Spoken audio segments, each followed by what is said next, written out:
शेरपाव पुल पर इश्तियाल अंगेज तकरीर समेत सानिया नौमई के मुख्तलिफ 6 मुकदमात पर समाअत। डॉक्टर यास्मीन राशिद, मियां महमूद रशीद, एजाज चौधरी और उमर सरफराज चीमा समेत दीगर मुल्जिमान को इंसदाद दहशतगर्दी अदालत लाहौर में पेश किया जाएगा। मुल्जिमान पर गुलबर्ग में पुलिस की गाड़ियां जलाने और अवाम को फसादात पर उकसाने का इल्जाम।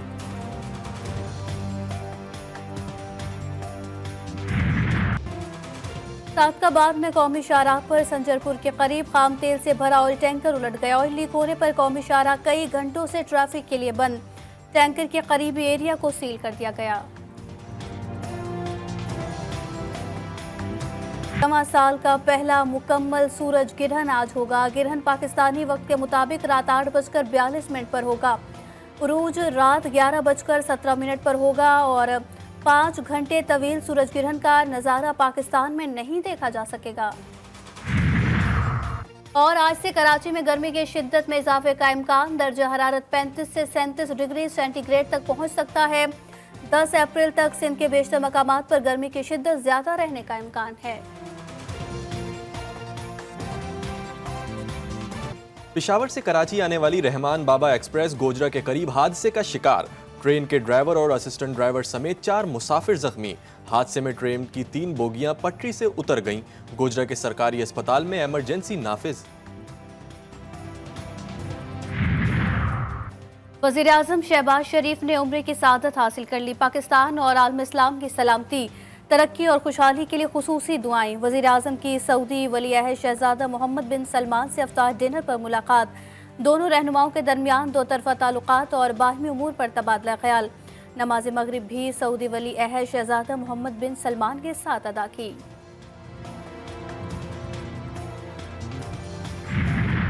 ईद से पहले आखिरी इतवार भर गए बाजार। मुल्क भर में दुकानों पर खिड़की तोड़ रश।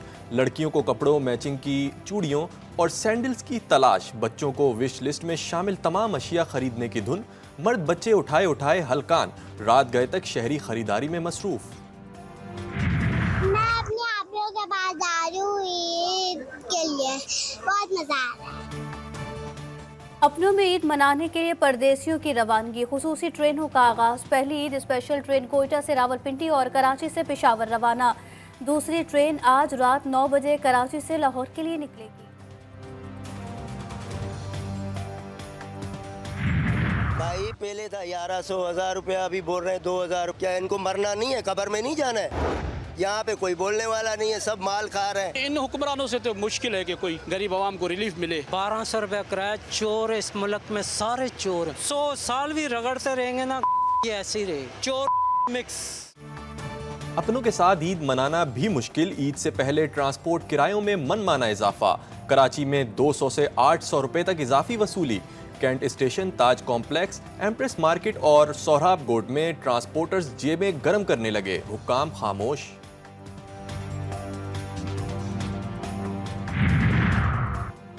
जजेस को धमकी आमेज खतूत की तहकीकात। आर्सेनिक फरोख्त करने वाले पंसारियों का डेटा जमा कर लिया गया। लिफाफों पर तहरीर और स्यापी तजिए के लिए एक्सपर्ट को भिजवा दी गई। वजारत दाखिला को तफ्तीश की रिपोर्ट इरसाल।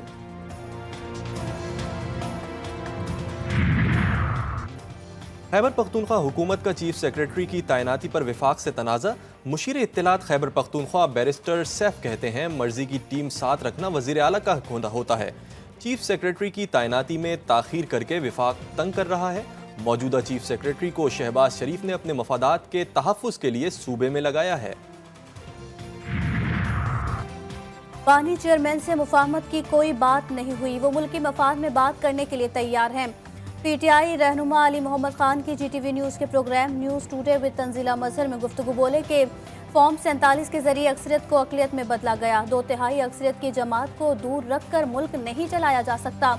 हमारा फोकस बानी चेयरमैन पीटीआई की रिहाई पर है।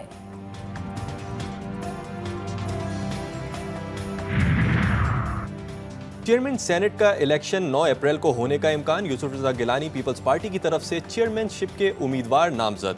तमाम सेनेटर्स को इस्लामाबाद तलब कर लिया गया। यूसुफ रजा गिलानी 8 अप्रैल को सेनेटर्स के एजाज में इफ्तार डिनर देंगे। 9 अप्रैल को 9 मुंतखब सेनेटर्स हल्फ उठाएंगे। दमिश्क में हमले के बाद दुनिया भर में इस्राएली सिफारतखाने गैर महफूज, मुजाहिदीन हमले के लिए तैयार। ईरानी फौज के ऐलान ने अमरीका और इस्राएल में खलबली मचा दी। मेजर जनरल यहिया रहीम सफवी कहते हैं, सहूनी रियासत के चेहरे पर ना भूलने वाला तमाचा मारा जाएगा। कराची के इलाके गुलशन मेमार में पुलिस की कार्रवाई, घर में डकैती के लिए दाखिल होने वाला मुलजिम हलाक, 2 जख्मी। मुलजिमान का तीसरे साथी की तलाश। मॉडल कॉलोनी बोस्तान रजा के इलाके में लुटेरों ने शहरी को लूट लिया। सोहराब गोड पर कम उम्र मुलजिम मोबाइल फोन ले उड़ा। शाह लतीफ टाउन में 2 डाकू अवाम के हत्थे चढ़ गए। तशद्दुद और मुबैना फायरिंग से जख्मी शहरी पुलिस को जिम्मेदार समझने लगे। इसने वर्दी पहनी हुई है, लोगों को लूटा मारी है, खुद मिले हुए। पुलिस के सामने वारदात हुई, पुलिस वाले को बोला भी है, पुलिस वाले ने कुछ भी नहीं किया। पुलिस का इदारा अगर सही होता तो ये इस तरह के मामलात नहीं होते। वारदातें ये हुकूमतें खुद ही करवा रही हैं, सब मिले हुए हैं, पुलिस वाले सब मिले हुए होते हैं ना। लोग बाहर से आके डकैतियां कर रहे हैं, कराची वालों को लूट रहे हैं। शहर कायद में महल्ला चौकीदारी सिस्टम नाफिज करने का ऐलान, रोक सकते हो तो रोक कर दिखाओ, मुत्तहदा का चैलेंज। कराची और सिंध में रेंजर्स को यकसा इख्तियार देने का मुतालबा। पुलिस की मदद के बगैर जराइम नहीं हो सकते। विफाकी वजीर दाखिला दौरा करें। MKM रहनुमाओं की प्रेस कॉन्फ्रेंस। फैसल सब्जवारी ने पीपल्स पार्टी की नशिस्तों पर सवाल उठा दिया। मैं भी कभी कभी हैरान हो जाता हूँ कि जितनी बेनज़ीर भुट्टो साहिबा की शहादत के बाद उनकी डेड बॉडी पे नशिस्तें मिली थी पीपल्स पार्टी को, उससे कोई 31 नशिस्तें जो है अपनी नाअहली और बदउनवानी की लाश पर मिली हैं इनको। तो ये यकीनन सोचने का मकाम है, लेकिन तौबा का भी मकाम है। मुत्तहदा पर पुलिस फोर्स को मुतनाज़ बनाकर मुजरिमों को फ़ायदा पहुँचाने का इल्ज़ाम। वज़ीर दाखिला सिंध का MKM रहनुमाओं के बयान पर रद्द-ए-अमल। ज़ियाउल नजार कहते हैं, अमन अमान का क़याम हमारी जिम्मेदारी है, जिसे अच्छी तरह निभाएंगे। आप सब्र करें, डकैतों का ज़रूर कलाकमा करेंगे।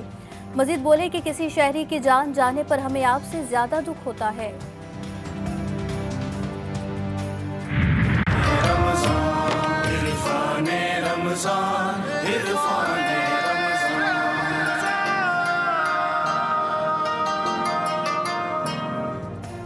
GTV न्यूज़ की सबसे बड़ी ट्रांसमिशन इरफान रमज़ान जारी। उलमाए कराम कहते हैं, मुल्क 27 रमज़ान को आज़ाद हुआ था, लिहाजा हमें यौम आज़ादी भी इसी दिन मनानी चाहिए।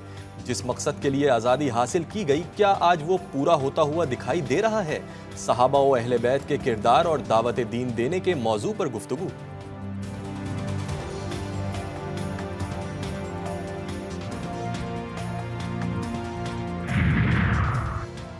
सऊदी अरब और मुत्तहदा अरब अमारात में ईद उल फितर का चांद देखने के लिए इजलास आज होगा। सुप्रीम कोर्ट के शहरियों से चांद नजर आने पर करीबी अदालत को इतला देने की अपील। और मुल्क में शवाल का चांद देखने के लिए मरकजी रोयत हिलाल कमेटी का इजलास कल तलब। चेयरमैन रोयत हिलाल कमेटी मौलाना अब्दुल खबीर आज़ाद इजलास की सदारत करेंगे।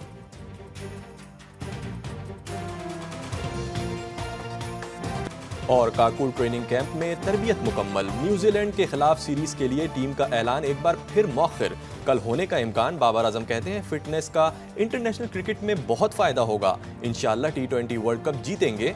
शादाब खान बोले, खिलाड़ी जितने ज्यादा फिट होंगे टीम को फायदा होगा।